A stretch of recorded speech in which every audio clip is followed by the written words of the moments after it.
이제 우리가 짚고 넘어가야 될 거는 이 개념이에요.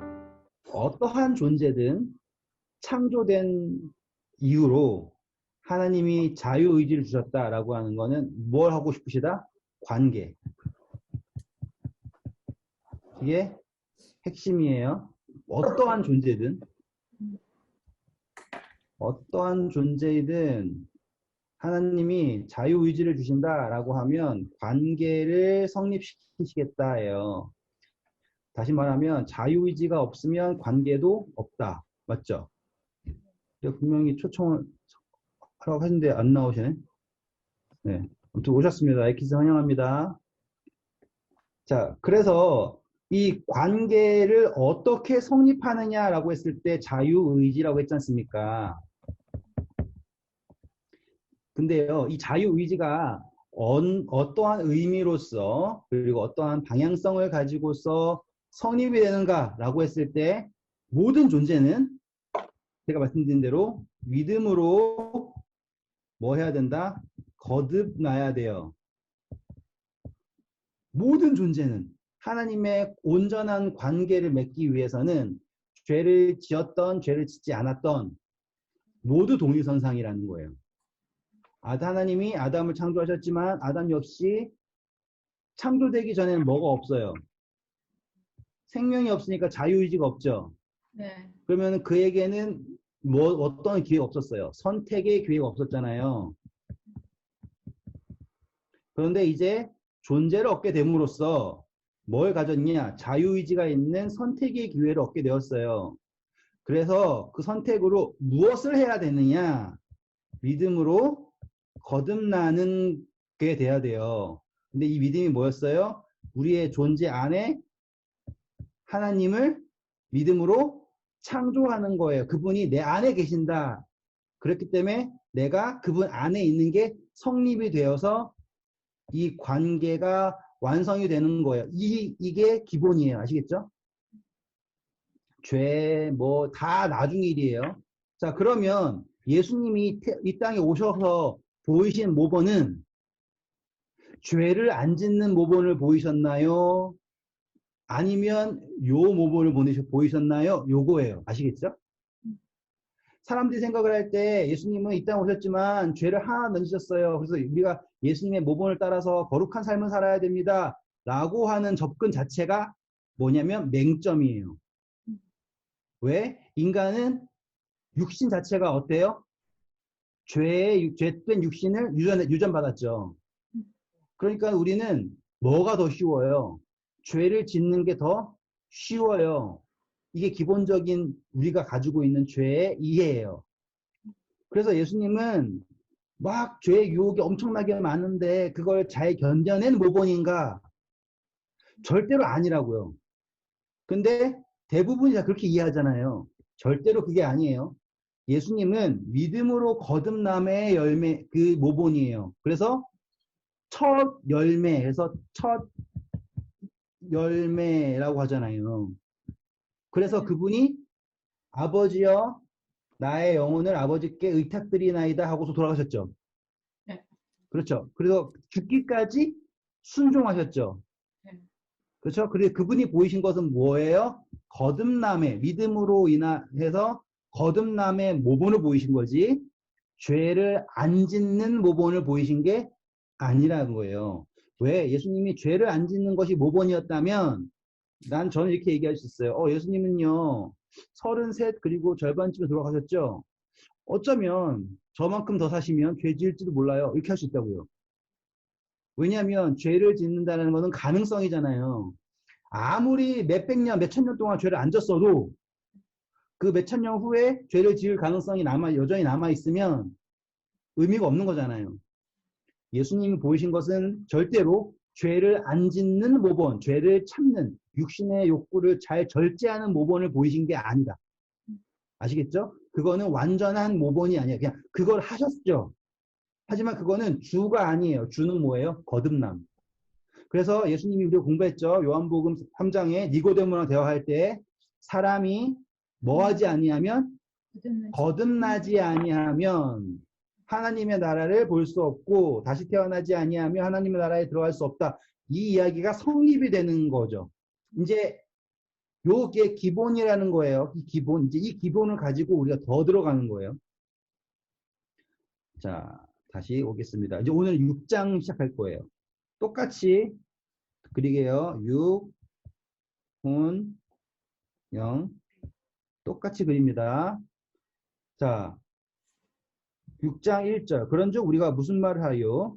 은혜를 더하기 위하여 죄 안에 거하겠느냐? 그럴 수 없죠. 이제 이해됐죠? 그렇죠? 은혜라고 하는 것은 여기에 죄라고 하는 행위를 용서하는 것, 이게 아니에요. 우리의 자아가 누구를 향해 가는 거예요? 하나님을 향해 가는 거예요. 이거예요. 그런데 이걸 하지 않고 계속 용서만 받으면 된다? 이거는 성립될 수가 없는 거예요. 그리고 어저께 했죠? 죄를 간과하심으로 나오죠.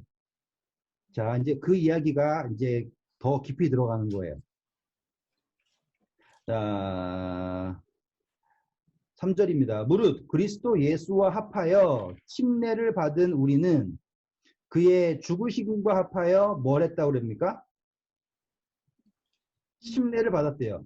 자, 요거 되게 중요하니까 잘 들으세요. 그러므로 우리가 그의 죽으심과 합하여 침례를 받았으므로 그와 함께 뭐 되었다고 합니까? 장사되었나니 이는 아버지의 영광을 말미암아 그리스도를 죽은 자 가운데서 살리신 것 같이 우리로 또한 새 생명 가운데 행하게 하려 함이라 라고 정의가 됐어요.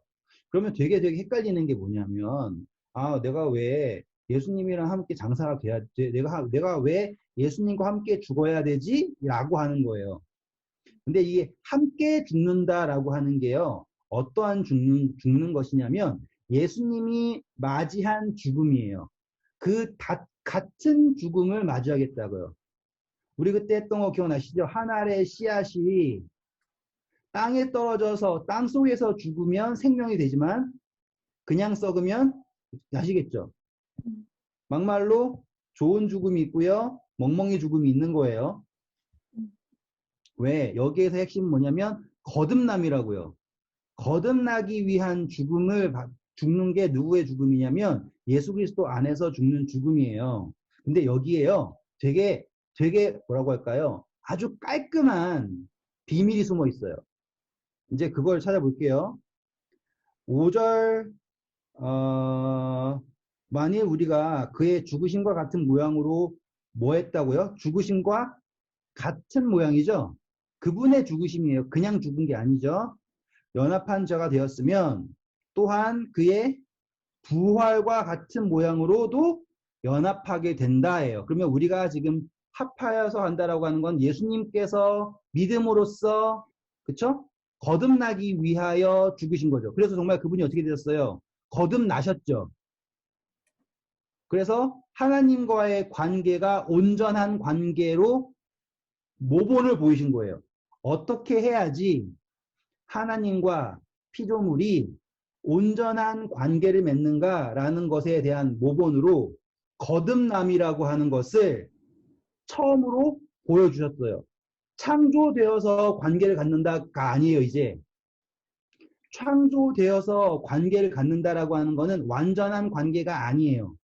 왜? 하나님이 일방적으로 창조했잖아요. 맞죠?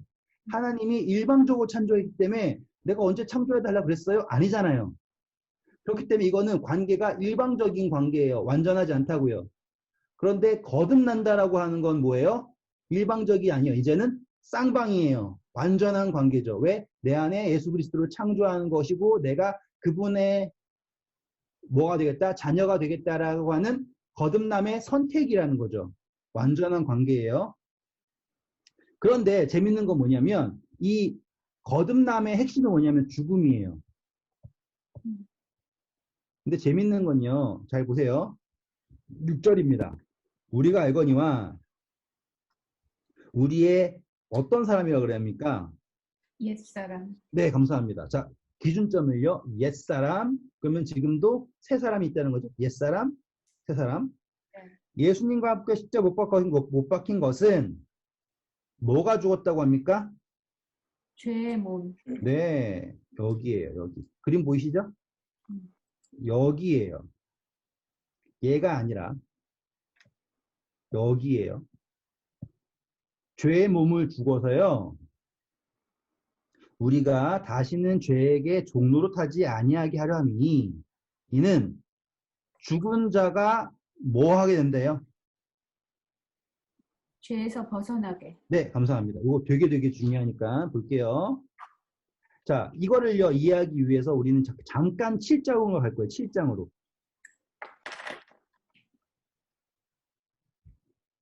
7장 1절 읽어보세요.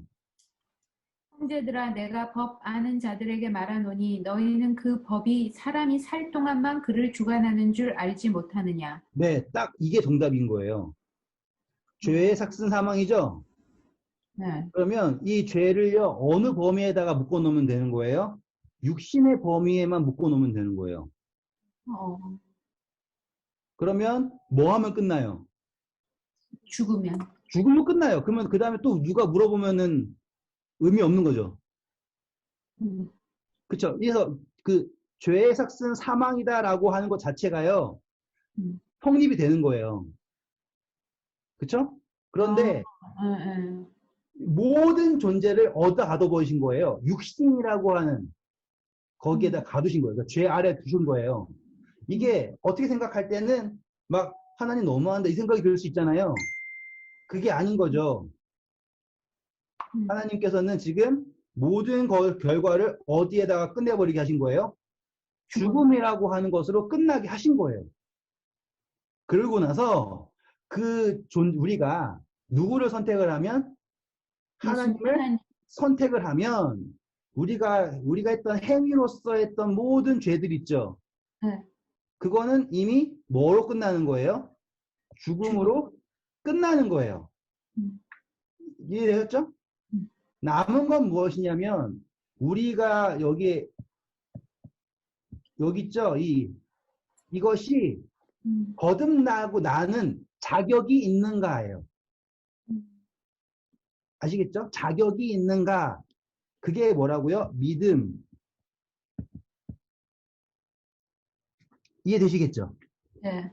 그래서 육신이 죽음으로써 뭐에 대한 율법의 요구가 다 끝나버리는 거예요.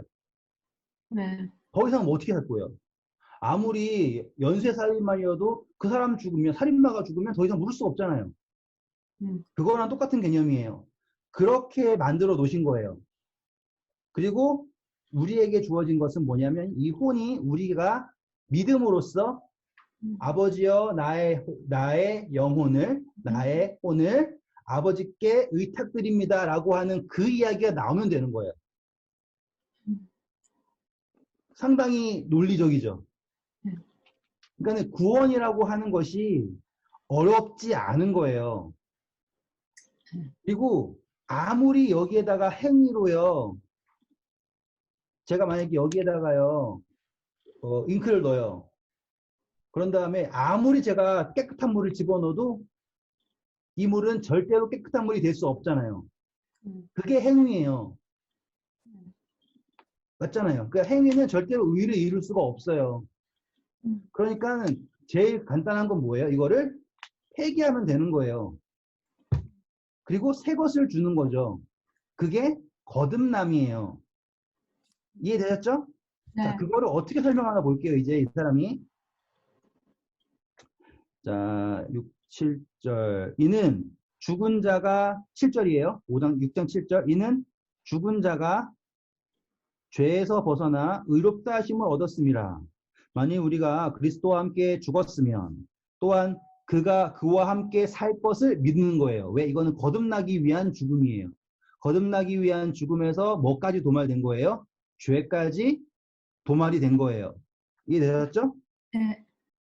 이는 그리스도께서 죽은 자 가운데 살아났음에 다시 죽지 아니하시고 사망이 다시 그를 주장하지 못할 줄을 알미로다. 그가 죽으심은 죄에 대하여 단번에 죽으시며 그가 살아나시 계심은 누구에 대하여? 하나님께 대하여. 네, 똑같은 거예요. 우리가 지금 살아나는 건 하나님께 대하여. 그게 무엇이죠? 이렇게 해서 여기로 사는 거예요. 그전에는 뭘로 살았는데? 육신을 위해서 사는 거였잖아요. 이게 없어지면 우리가 이렇게 해서 여기로 가는 거예요. 믿음으로 거듭난다라고 하는 게 성립이 되는 거예요. 하나님께 대하여 사는 거예요. 11절입니다. 이와 같이 너희도 너희 자신을 죄에 대하여 죽은 자요 그리스도 예수 안에서 하나님께 대하여는 살아있는 자로 뭐 하래요? 여기래요. 야, 여기다라는 건 뭐예요? 지금 그렇지 않다예요.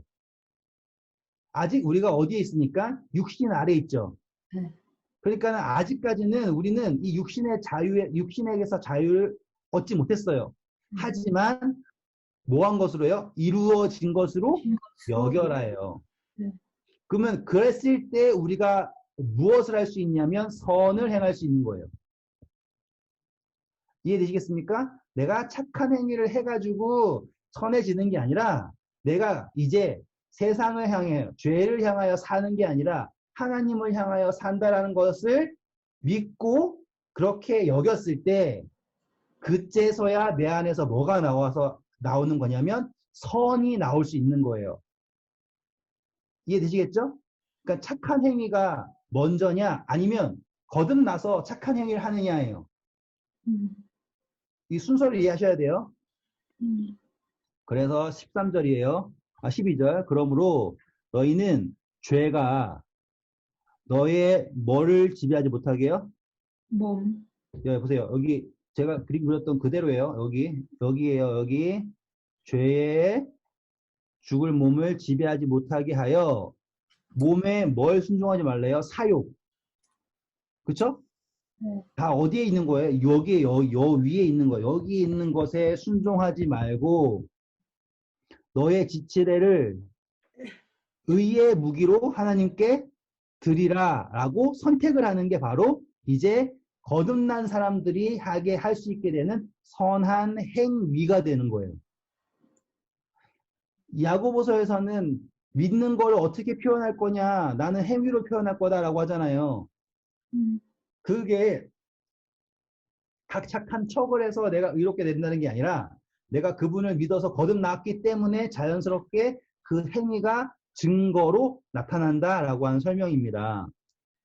그렇게 되면 14절 죄가 너희를 주장하지 못하리니 이는 너희가 법 아래 있지 아니하고 이제 어디 안에 있대요? 은혜 아래 있습니다. 네, 자, 요거를 어마어마하게 오해를 하는 거예요. 나 예수님 믿어요. 이제 난 법 아래 있지 않아요. 라고 하잖아요. 그 논리가 아니에요. 법 아래 있다라고 하는 건 육신 아래에 있는 모든 존재는 이 죽음이라고 하는 죄의 삭슨 사망이라고 하는 법에 놓여 있는 거예요. 그런데 내가 뭘 믿는 거예요? 이것이 아니라 하나님을 믿게 되었을 때 그분 안에서 예수 그리스도와 함께 십자가에 못 박혀서 죽었어요. 그렇기 때문에 나는 이제 뭐의 요구에 묶이지 않는 거예요. 율법의 요구, 죽음이라고 하는 것으로 대가를 치른 걸로 되는 거잖아요. 그랬기 때문에 여전히 나는 육신 안에 있지만 나는 누구에게 향하여 존재한다고 여기는 거예요? 하나님에 대하여 존재한다라고 여기게 되는 거예요. 그랬을 때 나는 이미 뭐가 용서된 존재로 된 거예요? 죄가 용서된 존재로 여겨지는 거예요. 그렇기 때문에 나는 이제 어디 아래 사는 게 된다고요? 은혜 안에 살게 되는 거예요. 육신 안에 있지만 아시겠죠? 정욕, 욕심 모든 것들 안에 있지만 여전히 내가 그분 안에서 거듭났다 하나님에 대하여 산다라고 여기는 순간 나는 어느 아래에 있다고요? 은혜 아래에 있다예요. 말이 아다르고 어다르다고요. 엄청난 차이예요. 율법이 필요 없어. 나는 은혜 아래 있으니까 아니에요. 율법의 요구를 완성했어. 아시겠죠? 성취가 되었어. 뭐로요? 죽음으로써. 그렇기 때문에 나는 이제 내가 사는 것은 하나님에 대하여 사는 것이야. 그렇기 때문에 나는 지금 은혜 아래에 있어 라고 하는 논리예요. 차이가 커요. 그냥 싸구려 은혜가 아니라는 거예요. 이거는 원래 창조의 목적인 거듭남으로써 얻게 되는 은혜예요. 자, 15절부터 볼게요. 그런즉 어찌하리요? 우리가 법 아래 있지 아니하고 은혜 아래 있으니 죄를 지으리요? 그럴 수 없느니라. 그쵸? 너희 자신을 종으로 내주어 누구에게 순종하든지 그 순종함을 받은 자의 종이 되는 줄 너희가 알지 못하느냐? 혹은 죄의 종으로 사망에 이르고 혹은 순종의 종으로 의에 이르느니라. 뭐예요? 죄를 짓는다. 이거는 뭐의 말을 듣는다라는 거예요? 죄의 말을 듣는다예요. 내가 지금 하나님의 대화를 산다라고 하는 거는 난 누구의 말을 듣는데? 하나님의 말을 듣는데. 아시죠? 그것 차이가 은혜에 사느냐, 율법 아래 사느냐의 차이예요. 자, 17절 보세요. 하나님께 감사하리로다. 너희가 본래 죄의 종이더니 너희에게 전하여 준 바 교훈의 본을 마음으로 순종하여 뭘로 순종했다요? 마음, 네. 행위가 아니죠. 죄로부터 해방되어 이제 어디에 속하게 되었다고요? 의, 의에. 그런데 19절 보세요. 뭐가 연약합니까? 육신, 예. 자, 육신이 연약하여서 사람의 예로 말합니다. 잘 보세요. 전에 너희가 너희 지체를 어디에 줬다 그럽니까? 부정과 불법. 자, 그러면 그 글자 나오죠? 여기에요. 지금 말하고 있는 건 다 여기에 포인트였어요. 그쵸? 읽어볼게요. 내주어 불법에 이른 것 같이 이제는 너희의 지체를 의의 종으로 내주어 거룩하게 이르니라 라고 하죠. 이 육을 내주는 주체가 누구냐면 바로 나, 혼. 그쵸? 네. 네. 너희가 죄의 종이 되었을 때는 의에 대하여 자유로웠다. 라는 건 뭐예요? 죄만 따랐죠. 의에 대한 요구가 없었어요. 자, 의에 대하여 자유로웠다라고 하는 거는 의를 행하여야 하는 요구가 없었다라는 뜻이에요. 그런데 열매가 있었어요, 없었어요? 없었어요. 없었죠. 그 열매는 사망이에요. 22절. 그러나 이제는 너희가 죄의 요구부터 해방되고 하나님께 종이 되어 거룩함에 이르는 열매를 맺었으니 그 마지막은 뭐다? 영생이다. 라고 하는 거예요. 그래서 여기에 영. 그래서 우리가 제일 아는 유명한 성경절이죠. 죄의 삭은 사망. 하나님의 은사는 선물은 그리스도 예수 우리 주 안에 있는 영생. 정확하게 설명하는 거예요. 영생은 누구 안에? 예수님이라고 하는 그분 안에 있다라고 하는 설명이 6장의 완성이에요. 그리고 이제 7장은 제가 짧게 넘어갈게요. 자, 이 7장은요, 아까 우리가 했던 대로 똑같은 법의 개념을 설명하는 거예요. 사람이 살아있을 때만 뭐의 요구에 있다? 그 법의 요구에 있다. 죽으면 더 이상 요구를 할 수 없다라고 하는 거예요.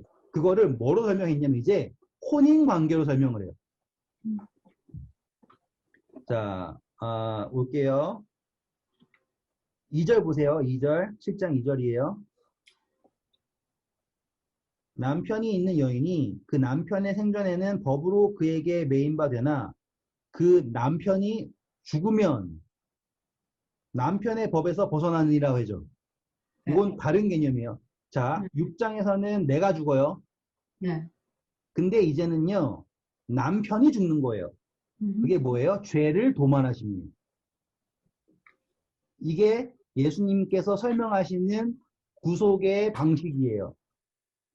그래서 예수님이 사망을 이기셨다라고 하는 표현이 등장하는 게 바로 이제는 사망이 왕노릇할 수 없게 된다 이거예요. 내가 죽었다라고 함으로써 죄의 요구죠. 그리고 예수님이 뭘 없애버리는 거예요? 남편. 사망이라고 하는 권세를 없애는 거예요. 이제 따라오실 수 있겠나요? 네. 이거를 어떻게 설명하냐면 이제 법으로 들어갑니다. 자, 3절이에요. 그러므로 만일 그 남편 생전에 다른 남자에게로 가며 음녀라. 그러나 만일 남편이 죽으면 그 법에서 자유롭게 되나니 다른 남자에게 갈지라도 음녀가 되지 아니한다라고 하죠. 네. 그러면 지금 이제 다른 남자는 예수님이 거고요. 그전 남자는 죄, 율법, 사망 이런 거예요. 자, 보세요. 그러므로 내 형제들아, 너희도 그리스도의 몸으로 말미암아 율법에 대하여 죽임을 당하였나니, 아까 말했죠? 죄에 대한 요구. 이는 다르니 곧 죽은 자 가운데 살아나신 이에게 가서, 새 남편이죠? 우리가 하나님 위하여 열매를 맺게 하려 하심이라, 요 이야기예요. 새 남편한테 가는 것이 가능한 것은 전 남편이 죽었을 때. 약간 좀 이상한 표현이긴 하지만 설명하기 위해 사신 거예요. 좀 이상하게 했어요, 근데. 이 설명을. 네, 어, 그렇잖아요. 또 설명이 약간 무섭긴 하지만. 근데 이게요, 왜 중요하냐면, 그 관계가 있거든요. 어떤 관계냐면, 혼인이라고 하는 게 하나됨이에요. 그럼 어떤 줄 아세요? 이게 어떠한 표현이냐면, 이 여자가요, 악한 사람하고 결혼하잖아요? 그러면은 이 여자가 악해서 악한 게 아니라 뭐가 악해서 악한 거라고 인정하냐면 남편이 남편이 악해서 앞에서. 악하다고 인정하는 거예요. 이 여자가 의인하고 결혼하잖아요? 그럼 이 여자는 남편이 의롭기 때문에 이 여자가 칭의를 받는 거예요. 이건 것 때문에 혼인 관계로 설명하는 거예요. 그러니까는 우리가 그냥 입장을 보면 이상하다 그럴 수 있지만 우리가 예수님과 하나가 혼인으로 하나가 되었다라고 하는 것 자체가 우리가 의로워지는 방법이기 때문에 이렇게 설명하는 겁니다. 이제 이해가 되셨죠? 네. 그래서 우리가 육신에 있을 때에는 율법으로 말미암는 죄의 정욕 나오죠? 육신에 있을 때 계속 설명하는 게 이렇게 설명하고 있는 거 보셔야 돼요. 네. 그래서 여기에는 정욕, 그래서 정욕이 지체 역사해 가지고요. 우리를 계속 뭘 하게 한다고요? 사망을 위하여 열매를 맺게 하려고 한다. 그림에 나오죠? 행위로 하고요. 그런즉 이제는 우리가 얽매였던 것에 대하여 죽었으므로 딱 나오죠? 얽매였던 것에 대하여 죽었으므로 율법에서 벗어났으니 이러므로 우리가 영의 새로운 것으로 섬길 것이요. 보세요. 영 여기 보세요. 그림에 음. 영의 새로운 것으로 섬길 것이요. 율법의 조문 여기에 조문 여기 있는 거 밖에 있는 거예요. 죄를 깨닫게 하는 거예요. 그쵸? 묵은 것으로 아니할지니라 그런즉 우리가 무슨 말을 하리요? 율법이 죄냐? 그럴 수 없다. 그쵸? 율법을 알지 않고서는 내가 뭘 알지 못해요? 죄. 탐심 뭐 알 수 없어요. 죄를 깨닫게 하는 거니까. 그쵸? 자, 해보세요. 이제 8절부터입니다. 그러나 죄가 기회를 타서 자 보세요. 이제 죄라는 걸 적을게요. 조문은 율법은 안 보이네. 율법. 이 율법은 뭘 하게 한다고요? 내가 이걸 보고서 죄를 알게 한다. 깨닫게 한다예요. 근데 죄라는 게 여기에 있는 게 아니에요. 여기에 있는 거예요. 여기에. 음. 근데 이거가 내가 뭐야? 이건 율법은 다 어디에 나타나니까 행위로 나타나잖아요. 그쵸? 그런데 요게요. 율법을 가지고서는요. 요렇게 들어오는 거예요. 내 마음으로. 네. 음. 그러니까 잘 생각해 보세요. 하나님이 최초에 창조하셨을 때 인간 속에다 죄를 두신 게 아니에요. 그 자유의지가 무엇 하게 하는 거냐면 죄라고 한 이걸 하게 된 거예요. 그런데 자기를 정당화해야 되죠. 그렇죠. 그러면서 죄가 틈타가지고 이렇게 오는 거예요. 상황을 이제 이해가 될 거예요. 보세요, 이제. 자, 죄가 8절입니다. 죄가 기회를 타서 계명으로 말미암아 내 속에서 온갖 뭘 이뤘대요? 탐심. 탐심을 이루었대요. 그건 뭐예요? 여기서요. 전에는 몰랐거든요. 음. 근데 여기에 탐심이라는 게 있다라는 게 드러나는 거예요. 탐심, 뭐 다른 것도 뭐가 있을까요? 여러 가지 것들이 있죠. 죄를 깨닫는다라는 걸 넘어서는 거예요. 이제 읽어볼게요. 이는 율법이 없으면 죄가 없는 거잖아요. 그죠. 내가 몰랐잖아요. 그러면 죄가 없는 건데 이게 내 안에 쓱 들어와가지고는 죄를 깨달으니까 내 안에 뭐가 있어요? 탕심도 있고요. 시기심도 있고요. 막 이게 드러나는 거예요. 자, 9절입니다. 전에 율법을 깨닫지 못했을 때는 내가 살았어요. 그랬는데 계명이 이루어졌죠. 그랬더니만 이게요. 죄가 쓱 들어와가지고요. 누구를 죽이는 거예요? 얘를 죽이는 거예요. 지금 그림이랑 이해되시나요? 한 번만 더 설명할게요. 원래 이 혼은요. 아시겠죠? 하나님이 자유의지를 준 상태 그대로예요. 그래가지고 원래 이 영과 연결되었을 때는 영을 통해서 알아요. 근데 이게 잘렸죠? 그러면 알 수 있는 방법이 없죠. 다 옳고 그름을 자기가 좋고 싫음으로 옳고 그름을 판단하겠죠. 한 번 더 할게요. 원래 창조되었을 때는 옳고 그름을 누굴 통해 알았어요? 하나님요. 그렇죠? 근데 이게 잘린 이유로, 거절한 이유로 옳고 그름을 판단하는 유일한 그 근거는 뭐예요? 이렇게 돼가지고 좋고 싫음으로 옳고 그름을 판단한 상태가 되었어요. 그때는 뭐예요? 죄에 대한 인식이 있어요? 없어요? 있을 수가 없어요. 왜? 내가 좋아하는 게 good and evil이에요. 아시겠죠? 하나님이 말하는 good and evil이 아니라 내가 판단하는 good and evil이 되는 거예요. 그때 뭘 주셨냐면 계명을 주셨어요. 계명을 주셨는데 그 계명을 하고서는 뭘 하게 되었어요? 죄를 깨닫게 된 거예요. 그런데요, 신기하게도 죄를 깨닫게 되면은 내가 또 달라질 줄 알았잖아요. 그게 아니라 요 죄라는 놈이요, 이렇게 들어온 거예요, 갑자기.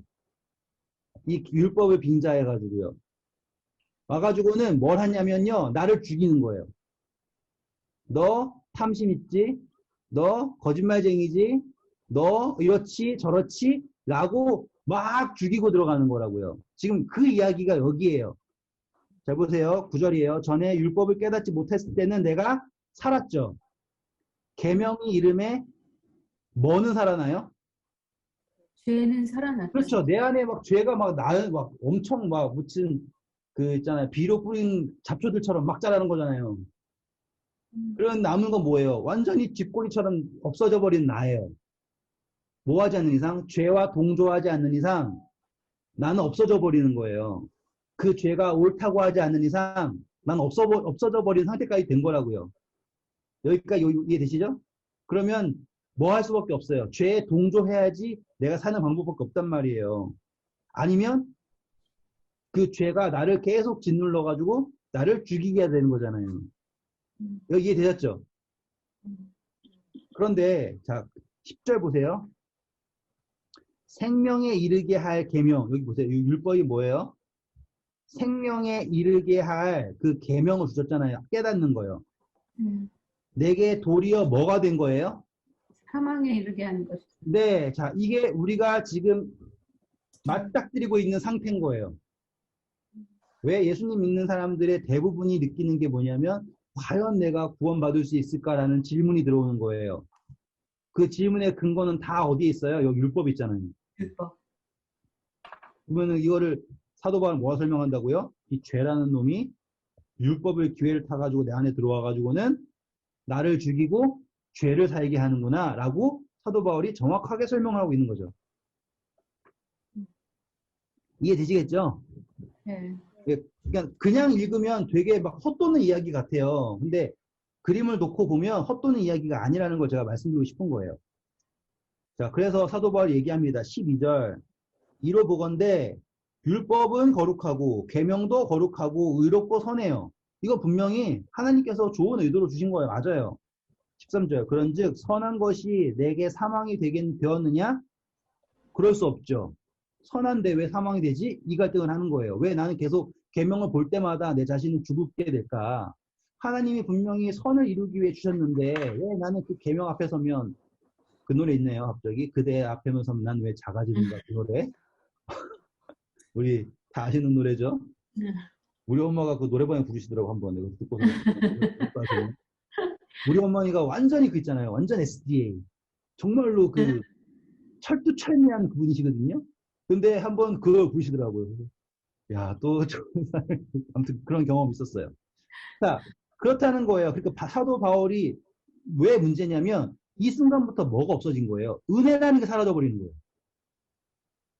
아시겠죠? 지금 사도 바울이 계속 포인트 잡는 게 뭐냐면 이상하다. 왜 난 분명히 선을 추구하는데 그 선을 추구하면 추구할수록 은혜는 사라지고 난 죽어버리는가? 왜 거룩한 것이 나를 죽이는가? 그러면 이 거룩한 것이 거룩한 게 아닌가? 그런데 사도 바울 뭐라고 합니까? 13절. 그런즉 선한 것이 내가 사망이 되었느냐? 그럴 수 없느니라. 오직 죄가 죄로 드러나기 위하여 재밌는 거죠.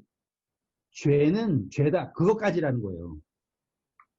죄를 죄로 드러나게 하는 거지 계명이 나를 죽이려고 하는 게 아니다라는 거 이해하는 거예요. 죄가 죄로 드러나게 하기 위하여 선한 그것으로 말미암아 나를 죽게 만들었으니 이는 계명으로 말미암아 읽어주세요. 뭐라고 한다고요?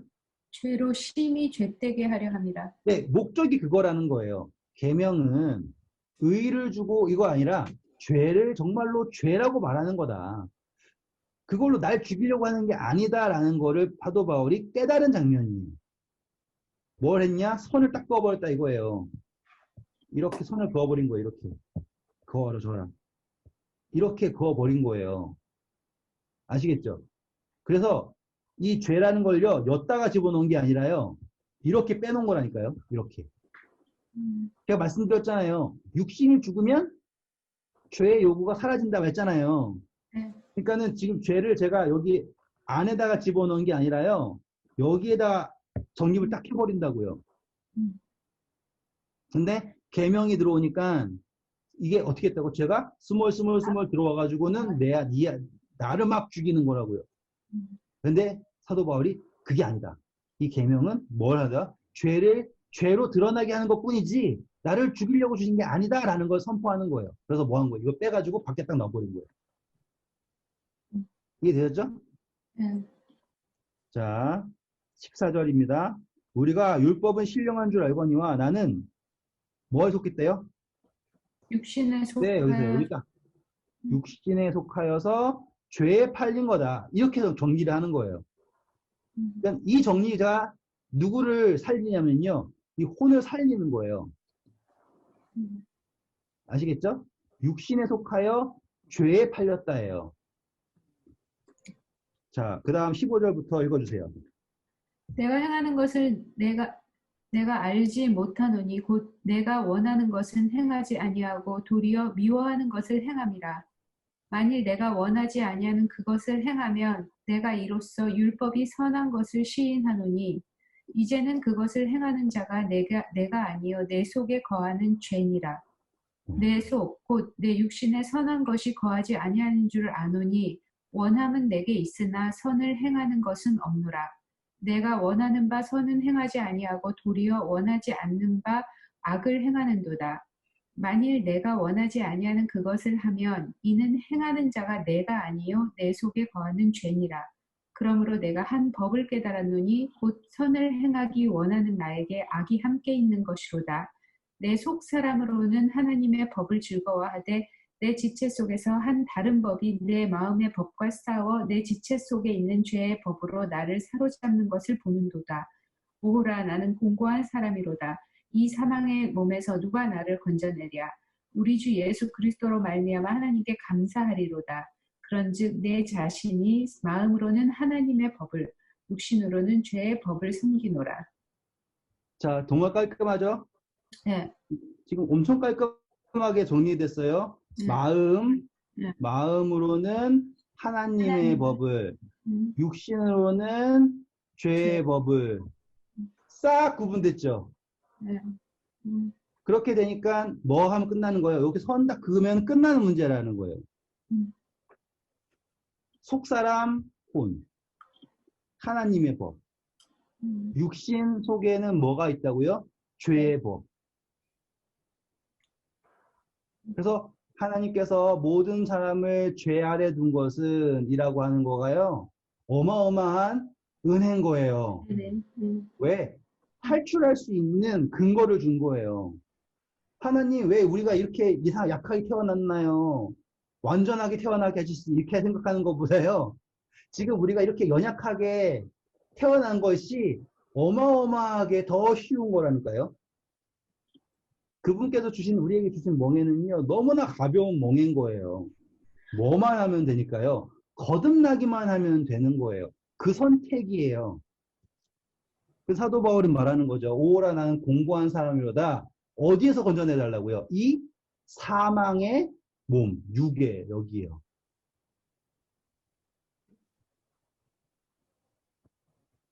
아, 진짜 멋있지 않아요? 이거 딱 하면 사도 바울이라는 사람이 얼마나 대단한 깨달음을 얻었다라는 거가 느껴지지 않으시나요? 그리고 또 이렇게 많이 꼬아놓지 않았어요. 되게 평이하게 썼거든요. 근데 사람들이 다 어떻게 이해하고 있는 거예요? 다 베베베베 꼬아서 이해하고 있는 거예요. 지금 우리는 지금 동그라미 3개 그려놓고선 선 왔다 갔다 해보면서 정리가 되는 거잖아요. 뭐예요? 지금 이 사도 바울이 말하고자 하는 것은 이 구원은 누구 안에서 예수님이라는 분이 우리를 옛 남편을 죽게 하고 새 남편과 결혼하면 해결된 문제다라고 간단하게 설명하고 있다 이거예요. 8장입니다. 자, 어떻게 시작하나 볼게요. 그러므로 라고 시작해요. 너무너무 멋있는 거예요, 이제. 그러므로 이제 앞에 있는 이야기 다 끝났죠. 그러므로 이제 그리스도 예수 안에 있는 자는 뭐가 없대요? 정죄함. 와, 왜요? 내가 지우면 설명이 되겠죠. 이게 싹 상관없으니까. 이게 없어지는 거예요. 그러면 그리스도 안에서 죽었잖아요. 함께 죽었다 이거예요. 그리스도 안에 있다라는 것은 그분과 함께 십자가에 못 박혔고 그분과 함께 거듭남에 참여한 거예요. 그러면 뭐예요? 여기에 있는 정죄함이 아무런 의미가 없다라는 거예요. 이는 그리스도 예수 안에 있는 생명의 성령의 법이 죄와 사망의 법에서 너희를 뭐했다? 해방시켰다. 진짜 너무 멋있잖아요. 그리고 그 다음부터는 그냥 줄줄줄 읽으면 돼요. 한번 그냥 줄줄줄 읽어볼게요. 자, 율법이 육신으로 말미암아 연약하여 자 띄어쓰기 잘하세요. 율법이 육신으로 말미암아 연약하여서 육신 연약해서 할 수 없는 그것을 누군 한대요? 하나님은 하신대요. 어떻게 하시냐면 육신은 절대로 율법 요구를 할 수 없고 의를 돕잖아요. 자 보세요. 하나님은 하시나니 곧 죄로 말미암아 자기 아들을 죄에 있는 뭐로 보내셨어요? 육신으로. 육신의 모양으로 보내서 무슨 죄예요? 육신의 죄예요. 아까 말씀드렸죠? 여기 딱 육신 파트. 아시겠죠? 육신 파트예요. 그래서 그것을 자유롭게 해주심으로 우리가 여기에 관계가 성립이 될 수 있다는 거를 이야기하는 거예요. 아시겠죠? 그래서 십자가에서 달려와서 육신으로 오셔서 육신으로 죽음을 당하신 거잖아요. 그래서 이 파트를 제거해 주심으로써 우리가 여기에 아시겠죠? 여기서 해방이 되어서 여기에 들어갈 수 있게 되는 거라는 거죠. 그렇죠? 그래서 이제는요. 4절 보세요. 육신을 따르지 않고 파트예요. 육신을 따르지 않고 영을 따라 행하는 우리에게는 율법이 어디 있어요? 여기 있잖아요. 율법의 요구는 아시겠죠? 4절 이해되시나요? 네. 지금 요거가 이해되셔야 돼요. 그래서 5절도 율법의 요구가 그 육신과 함께 죄가 죽는 거 그거 말하는 거죠. 율법의 요구. 율법의 요구는 네. 율법의 요구라고 하면 계명을 다 지킨다 이거예요. 그 계명을 지켜야지 의인이다 이거예요. 네. 그런데 그 계명을 지킨다고 해서 의인이 되나요? 아니요. 아니죠. 네. 그러면 그 계명을 지킨 게 의인이다가 아니죠. 그 네. 계명을 안 지키면 뭐다라는 걸 알려주는 거다? 죄인이다. 죄인이다라는 거 알려준다예요. 맞죠? 네. 반대예요. 율법을 지키면 의인이다가 아니라 네. 그것이 하면은 그것을 죄인이다라는 걸 깨달은 거예요. 아, 그 율법의 요구. 예, 그 율법의 요구를 이루었다는 건 이제 더 이상 그러한 요구가 뭐가 없어요. 죽음으로써 없죠. 그래서 우리가 뭐가 되는 거예요? 의인이다라고 하는 게 되는 거예요. 누구 안에서? 예수님 안에서라고 하는 이야기예요. 지금 그래서 지금 8장에는요. 계속 무슨 단어가 계속 나올까요? 영, 육신. 신, 영,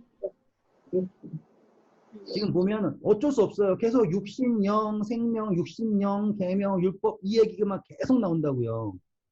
그러니까 이거를 그려야지 돼요. 그리고서 보시면 딱 나눠져가지고 자유로워지는 게 보이는 거예요. 보세요. 육신을 따르는 자는 육신의 일, 그쵸? 네. 영을 따르는 자는 영의 일, 맞잖아요. 네. 육신을 따르는 자, 나와라. 육신을 따르는 자, 영을 따르는 자, 두 갈래 딱 나오죠. 육신을 따르는 자, 영을 따르는 자. 그렇게, 그렇지. 네. 육신의 생각, 사망. 맞죠? 네. 영의 생각, 생명. 생명. 아시죠? 이렇게 두 길 나와가지고 계속 누구랑 이야기하는 거예요. 여기 혼, 우리, 자. 자, 육신의 생각. 7절. 육신의 생각은 하나님과 원수가 되죠. 네. 이는 하나님의 법에 굴복하지 아니할 뿐 아니라 뭐 하다는데요? 할 수도 할 없습니다. 수도 없다. 그러면은 육신은 율법의 요구를 충족할 수 없다라는 게 정확하게 나오죠. 8절. 육신에 있는 자는 하나님을 기쁘게 하실 수 있어요? 없어요. 없죠. 성립됐죠? 9절. 만일 너희 속에 하나님의 영이 거하시면, 자, 하나님의 영. 다시 할게요. 너무, 계속 쓰겠는데, 혼, 영, 또 쓰는 거예요, 그냥. 너희 속에 뭐가 거하시면? 하나님의 영. 계속 동그라미 할 테니까 그냥 따라오세요, 그냥. 그러면 돼요. 너희가 어디 안에 있지 않대요? 육신 안에 있지 아니하고 어디에 있다고요? 영에 있나니 누구든지 그리스도의 영이 없으면 그리스도의 사람이 아니라 그 말은 뭐예요? 우리가 그의 영이 있으면 누구의 사람이다? 그리스도의 사람이다 라는 의미죠. 그쵸? 자 10절 또 그리스도께서 너희 안에 계시면 이 말은 뭐예요? 그리스도의 영이 너희 안에 있으면 몸은 그쵸? 육은 뭐로 말미암아 죽었어요? 죄로 말미암아 죽은 것이나 그쵸? 네. 영은 의로 말미암아 살아있는 것이다. 여기서 말하는 영은 요 영이 아니라 이거예요. 우리 알겠죠? 살아있는 것이다.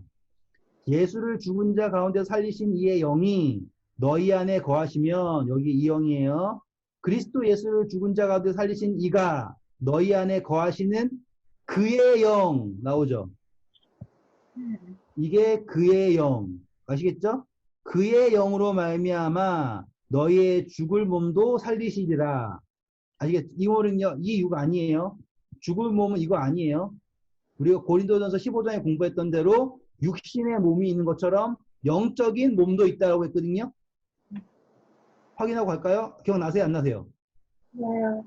나요? 네. 고린도전서 15장에 나와요. 그러면은 뭐지? 제가 잠깐 생각하는데 일단은 육은 완전히 그냥 없어지는 거네요. 다시 육이 생길 필요가 없네요.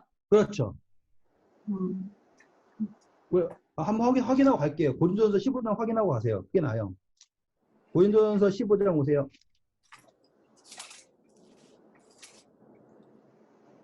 오셨나요? 옛날에 한번 본 것 같은데 어떻게? 네, 그쵸. 네. 우리 했었으니까 다. 네. 자, 44절입니다. 육의 몸으로 신고 신령한 몸으로 다시 살아나나니 육의 몸이 있은즉 또 영의 몸이 있다예요. 네. 그래서 육의 몸, 영의 몸. 영의 몸은 우리 혼에 말하는 거죠. 그래서 영적인 것으로 거듭나는 걸 말하는 겁니다. 그러니까는 지금 우리가 가지고 있는 이 육신의 모양은 의미가 없는 거예요. 어차피 그러네요. 나이 들어 보니까 의미 없잖아요. 그렇잖아요? 그러니까 이거 고민할 것도 아니에요, 이거는. 자, 11절까지 했죠. 12절 그냥 읽을게요. 그러므로 형제들아 우리가 빚진 대로 돼 육신에게 져서 육신대로 살 것이 아니라 자 나오죠? 육신에 져서 육신대로 혼이 끌려다닐 것이 아니라 너희가 육신대로 살면 반드시 죽을 것이로되 영으로서 너의 몸의 행실을 죽이면 보세요. 따라오시나요? 네. 영으로서 생각했던 거와 다르게 영으로서 혼이 육신의 행실을 조절을 하면이에요. 아시겠죠? 죽이면 살리니 44절 무릇 하나님의 영으로 인도함을 받는 사람은 곧 하나님의 아들이라. 그래서 예수님이 뭘 받으라 그래요? 계속 성령을 받아라. 이 영이 인도하는 거예요. 육신이 인도하는 것이 아니라 영이 인도하는 산재가 뭐다? 하나님의 아들이다. 자, 15절. 너희는 다시 무서워하는 종의 영을 받지 아니하고 양자의 영을 받았으므로 우리가 아빠, 아버지라고 부르짖느니라. 엄청 너무 멋있는 거예요. 왜? 예수님과 더불어 그분 안에서 거듭났기 때문에 이제 입양되는 것처럼 양자가 되는 거예요. 그런데 그거를 증언한 사람이 누구냐? 16절. 성령. 성령이 친히 우리의 영과 더불어 우리 하나님의 자녀인 것을 증언하느니라. 딱 나오죠? 지금 이 8장에서 계속 나오는 게 6본 0인데 0000 이렇게 되는 거예요. 너희가 증언하시느니 자녀이면 또한 상속자 곧 하나님의 상속자요 그리스도와 함께한 상속자니 우리가 그와 함께 영광을 받기 위하여 고난도 함께 받아야 할 것이니라 라고 이해가 되는 거예요. 그러면 당연한 거 아니에요. 자, 그래서 자, 고난이라고 하는 걸 등장합니다. 18절입니다. 생각하건대 현재의 고난은 장차 우리에게 나타날 영광과 비교할 수 없도다 라고 하고서는 이제 우리가 예수님이 그러잖아요. 너희가 내 이름으로 핍박을 받는다. 의를 위하여 핍박을 받는 자는 복이 있나니 라고 했죠. 네. 네. 왜? 여기에 이제 우리가 그동안 공부했었던 다른 관계가 등장하는 거예요. 바로 여기에 세상, 사단이라고 하는 다른 이거는 나잖아요. 나잖아요, 나. 네. 근데 여기에 뭐가 있는 거예요? 또 다른 관계가 이렇게 있는 거예요. 네. 그랬는데 지금 우리가 거듭나게 되면 당연히 사단은 미워하죠. 자기 네. 사람은 사랑하고. 그렇죠? 예수님한테 가면 미워할 수밖에 없죠. 그러면 당연히 뭐가 올 수밖에 없어요? 핍박? 핍박. 그래서 의를 위하여 핍박을 받는 자. 핍박을 받는 자는 복이 있나니 왜? 천국이 저희 거야. 이미 천국에 들어가 있는 거잖아요. 네. 그렇죠? 아까 우리 로마서에서 하나님의 의는 뭐예요? 하나님의 의는 그리스도를 통하여서 우리의 죄를 간과하심으로 하나님의 의가 나타난 거잖아요. 그래서 그 의를 위하여 핍박을 받는다는 거예요. 착한 일을 하기 위해서 핍박을 받는다가 아니에요. 아니고. 네. 아시겠죠? 착한 일을 위해 핍박을 받는다는 것은요. 아주 그냥 너무나 얕은 묵상이에요. 여러분 착한 일을 해서 핍박을 받으면 다행입니다. 이게 아니야. 의를 위하여 한다는 것은요. 그분 안에서 거듭남으로 인했잖아요. 그럼 사단이 자기 사람은 사랑하지만 남의 사람은 미워하다 이거예요. 그래서 자연스럽게 등장하는 게 뭐예요? 핍박. 그런데 사도 바울은 뭐라 그래요? 예수님 핍박 받은 것처럼 우리도 그 핍박 받는 것이 당연한 거다. 왜? 장차 지금의 고난보다 장차 받을 영광이 더 크다. 그것을 알기 때문에 난 뭘 할 수 있다. 이 핍박을 견딜 수 있다라고 하는 접근이에요. 그런데 이것을 어떻게 설명하냐면 19절 아이고 벌써 끝났어요. 1시간이. 뭘 했다고. 오늘 좀 더 할까요? 그럴 수 있나요? 네. 좀 더 해도 돼요? 네. 네. 자, 우리 그때 했던 건데 이거 사실상 약간 클라이막스 같은 느낌이에요. 왜냐면 결론이에요. 우리 알파 오메가 했을 때 결론이 뭐였어요? 하나님의 아들들. 그래서 창조의 완성점이 예수님이 알파잖아요. 그렇죠? 그래서 하나님의 아들들이 등장을 해야 돼요. 어디에서요? 오메가에서요. 오메가. 오메가에서 뭐 어떻게 하면 죽음에서 다시 말하면 그림을 그릴게요. 내가 손짓 해봐도 의미가 없죠. 자, 알파라고 하는 것과 오메가가 있는데 여기에는 생명이잖아요. 예? 그러면은 오메가는 당연히 뭐겠어요? 생명이 없음이겠죠. 그래서 거기에서 어디로 들어오는 거예요? 다시 생명. 생명으로 들어오는 거예요. 이걸 뭐라고 한다고요? 거듭남이에요. 아시겠죠? 거듭남이 무조건이에요. 그래서 그 거듭남의 첫 열매가 누가 되셨다고요? 예수. 예수님이 되신 거예요. 그래가지고 그분이 뭘 정하신 거예요? 알파와 나는 처음이요, 마지막. 나중, 시작과 끝, 알파요 오메가라고 하는 게 성립이 되는 거잖아요. 그분이 생명에서 죽음에서부터 거듭난 것까지 했기 때문에 오메가까지 성립이 됐단 말이에요. 그 오메가 상에 누가 등장해야 돼요? 우리는 절대로 알파 상에 등장할 수 없죠. 네. 왜? 그분 하나님이시니까. 우리는 오메가 상에서 어디로 가는 것밖에 안 된다고요? 알파로 가는 것밖에 안 돼요. 그런데 여기에 우리는 하나님의 아들들이라고 하는 선으로 함께 일렬로 서야 되는 거예요. 그래서 모든 피조물들이 아시겠죠? 개, 호랑이 이런 거 말고요. 온 존재들, 창조주가 창조한 모든 피조물들은 다 누가 나타나기 고대한다? 하나님의 아들들이 나타나는 것을 고대할 수밖에 없다 이거예요. 음. 피조물이 허무한 데 굴복하는 것은 자기 뜻이 아니요 오직 굴복하게 하신 이로 말미암았습니다. 이건 뭐예요? 하나님이 그때까지는 아시겠죠? 말도 안 되는 이런 논리들에 그냥 허락하신 거예요. 그래가지고 솔직히 말하면 뭐 저기 나무가 있다고 쳐요. 나무가 사단이 이렇게 흉부치고 있으면 대들고 싶지 않겠어요? 만약에 자아가 있다면. 그런데 이걸 어떻게 하셨다고요? 허락을 하신 거예요. 언제까지? 하나님의 아들들이 나타날 때까지. 자, 21절. 그 바라는 것은 피조물도 썩어지며 종로를 타는 데서 해방되어 하나님의 자녀들의 영광의 자유에 이르는 것이라. 피조물들이 다 이때까지 함께 탄식하며 함께 고통을 겪고 있는 것을 우리가 아느니라.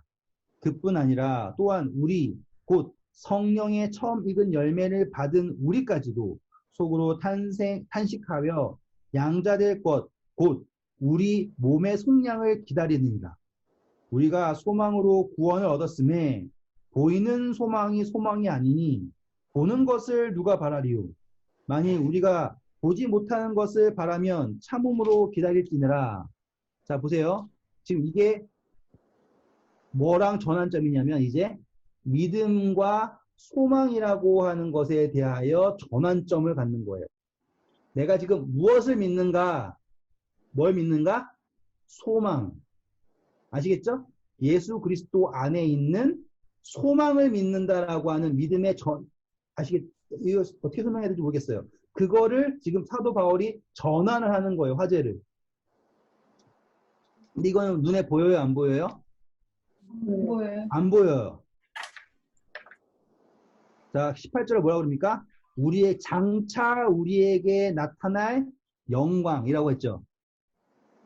그게 지금 사도 바울이 말하고 있는 소망을 말하는 거예요. 그런데 이게요, 우리가 혼자서 할 수 있는 걸까요? 아닐까요? 라고 했잖아요. 할 수가 없죠. 네. 그래서 26절 보세요. 읽어주세요, 26절. 이와 같이 성령도 우리의 연약함을 도우시나니 우리는 마땅히 기도할 바를 알지 못하나 오직 성령이 말할 수 없는 탄식으로 우리를 위하여 친히 간구하시느니라. 네, 보세요. 여기에 영. 나는 누구예요? 예, 혼이죠.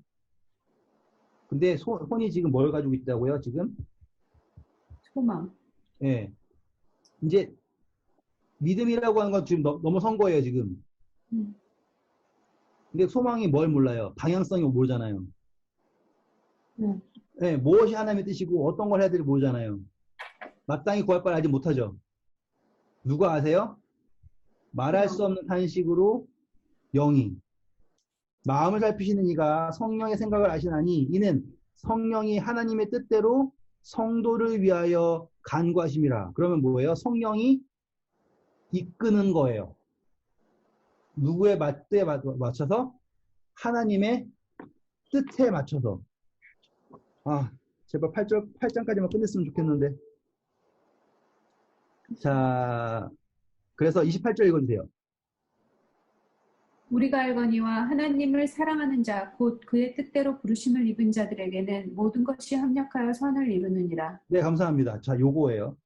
요거 되게 재밌는 거예요. 잘 보세요. 이제서야 영이 이끄는 자, 아시겠죠? 뜻대로 부르심을 입은 자에게는요, 모든 것이 협력하여서 드디어 뭐가 나타난다고요? 선. 선이라는 게 등장하게 되는 거예요. 이제 아시겠죠? 선이라는 걸 먼저 해가지고 내가 착한 일을 해서 나에게 변화가 오게 되는 게 아니라 하나님의 그러니까 그분에게 거듭난다라는 것을 믿음으로써 거듭남을 아시겠죠? 그걸 했을 때 성령님께서 말할 수 없는 탄식으로 아시겠죠? 우리가 가지고 있는 소망을 이끌어 주시는 거예요. 우리는 뭐가 소망인지 모르잖아요. 보이지 않으니까. 그래서 이끄시는 거예요. 그의 뜻대로 부르심을 입은 자들에게는 드디어 이제 모든 것이 협력하여서 뭐가 되는 거냐면 선이라는 것이 이루어지는 거예요. 이제 따라오실 수 있겠죠. 이제 개념 자체가 순서가 정반대라는 게 보이시나요, 이제? 네. 정반대예요. 그전에는 어떻게 생각했냐면 우리가 율법을 지켜서 선을 행하는 줄 알았잖아요. 그게 아니잖아요. 율법은 뭐밖에 안 되는 거예요? 죄를 깨닫게 하는 것밖에 안 되는 거예요. 그래서 절대로 우리는 육신으로서 연약하기 때문에 율법의 요구를 충족할 수가 없어요. 그런데 할 수 있는 방법은 무엇이냐면 우리가 하나님의 예수 그리스도 안에서 믿음으로써 거듭을 나요. 누구에 대하여? 하나님에 대하여. 거듭을 나게 되면 육신이 죽죠. 그 대신 우리는 누구에 대하여 사는 거예요? 하나님에 대하여 살아요. 더 이상 육신은 죽음으로써 죄, 율법의 요구 아래 있지 않아요. 그래서 뭐가 하는 거예요? 육신으로부터 자유로워져요. 근데 더 이상 공고한 사람이 아닌 거예요. 그렇기 때문에 우리는 이제 어디 안에 거하는 거예요? 은혜 안에 거해요. 그런데 은혜 안에 거한다고 해서 끝나는 게 아니에요. 우리가 하나님의 아들로서 등장을 해야 되거든요. 근데 어떻게 등장을 해야 되냐면 하나님의 뜻에 맞는 소망을 가져야 돼요. 그러고 싶단 말이에요. 근데 보여요, 안 보여요? 안 보여요. 근데 그걸 어떻게 할까요? 그러기 위해서 하나님이 뭘 주신 거예요? 성령을 우리에게 주신 거예요. 그 성령은 그냥 어떤 성령이냐면 그냥 계셔서 하는 게 아니라 우리가 하나님의 아들 되었다라는 것을 증언해 주시는 성령이에요. 누구와 함께? 우리의 혼과 더불어. 난 하나님의 아들입니다. 우리가 선택하잖아요. 똑같이 성령이 맞습니다. 예요. 이렇게 해주는 거라고요. 그러면서 성령이 누구의 마음을 알아요? 하나님의 마음을 아시죠? 그래서 말할 수 없는 탄식으로 우리를 위해서 기도하심으로 우리가 하나님의 뜻대로 부르심을 받아요. 이끌림을 받는다고요. 그러면서 우리가 그 이끌림 따라서 했을 때 그것이 모든 것이 협력하여서 선을 이룬다예요. 착한 것만 선이 아니에요. 심지어 우리가 하는 실수마저도 아시겠죠? 육신이 연약해가지고 이루어지는 실수마저도 선으로 이끌어 주시는 게 거듭남의 핵심이에요. 이거는 제가 1000번을 강조해도 모자랄 정도로 중요한 거예요. 모든 것이에요. 모든 것. 그냥 뭐 우연찮게 이것저것 합쳐보니까 선이 됐다. 이게 아니라 내가 실수하고 넘어져도요. 하나님 성령님이 날 이끄시고 있잖아요. 그러면 그것마저도 하나님께서 뭘로 만드신다? 선으로 만드신다예요. 그런 건 뭐예요? 우리는 모든 요구에서부터 자유로운 거예요. 왜? 은혜 안에 있습니다. 이게요, 어마어마한, 일단 어떻게 설명할지 모르겠어요. 정말로 어마어마한 거예요. 왜냐? 이걸 모르잖아요. 그러면 내가 예수님 잘 믿을 때는 좀 괜찮아요. 근데 조금 실수하잖아요? 그러면 마치 도미노 무너지는 것처럼 와장창창창창창 무너져요. 그게 신앙이라고 하는 것 자체가요. 어떤 거냐면 어떻게든 지켜야 되는 거야 된다고요. 아시겠죠? 그런데 이 개념을 알잖아요. 그러면 이 신앙이라고 하는 게요. 완전한 은혜 안에 있는 거예요. 그리고 내가 만약에 넘어지잖아요. 그 넘어지는 것을요, 어떤 나쁜 사람들처럼, 그럼 넘어지는 거 어쩔 수 없, 이게 아니에요. 그 넘어짐마저도 하나님께서 나를 다시 은혜로 세우시고요. 그 넘어짐마저도 선을 이끄신다는 것을 믿게 되는 거예요. 그러면 의인은요, 안 넘어진대요? 넘어지죠. 그렇죠. 7번 넘어지나요? 아시게요? 그 차이가 바로 여기에서 나오는 거예요. 의인은 참 대단하다. 뭐, 굳세어라 금순환가 뭔가 그것처럼 이렇게 열심히 일어나는 그게 아니라, 의인은 하나님께서 일으켜 세워주신다예요. 그러니까 안 넘어져야 의인이다라고 하는 게 죄가 사단이 우리에게 주는 거예요. 넘어지지 마. 그래야 의인이 아니에요. 의인은 7번 넘어지나 해요. 아시겠죠? 제가 너무 열정적으로 했는데 여기까지만 아셔도 정말로 막 그 신앙의 방향 자체가 달라지고요. 엄청 자유로워요. 모든 것이 협력하여 선을 이룬다. 그것 자체가 얼마나 기쁜지 아실 거예요. 그냥 나의 존재 자체가 선인 거예요. 이거는요, 하나님만 하실 수 있는 은혜예요. 하나님만 하실 수 있는, 이거는 기적인 거예요. 어떻게 나 같은 존재 자체가 선이냐 이거예요. 그게 가능한 건 언제 하고요? 거듭났을 때. 그래서 예수님이 하시는 얘기 그거밖에 없잖아요. 사람이 거듭나지 아니하고서는 하나님 나라를 볼 수 없다. 사람이 거듭나지 않고서는 하나님에 들어갈 수 없다. 이 이야기를 뜬금없이 하신 게 아니라니까요. 그게 핵심이에요. 그 순간 모든 것이 협력하여 선을 이룬다. 우리의 넘어짐마저도. 정말 소름 돋게 아름다운 복음이라고 생각을 합니다. 오늘 다시 한번 읽어보세요. 그러면 사도 바울이 이야기하고자 하는 게, 되게 분명하구나. 나는 정말 복받은 사람이구나. 그래서 하나님이 아브라함에 뭐라 그래요? 내가 복이 될 거다. 아브라함의 실수에도 복되잖아요. 좋은 밤 되시고요. 존재 자체가 아름다운 여러분들 행복한 밤 되세요. 감사합니다. 안녕히 주무세요. 네. 안녕하세요. 네.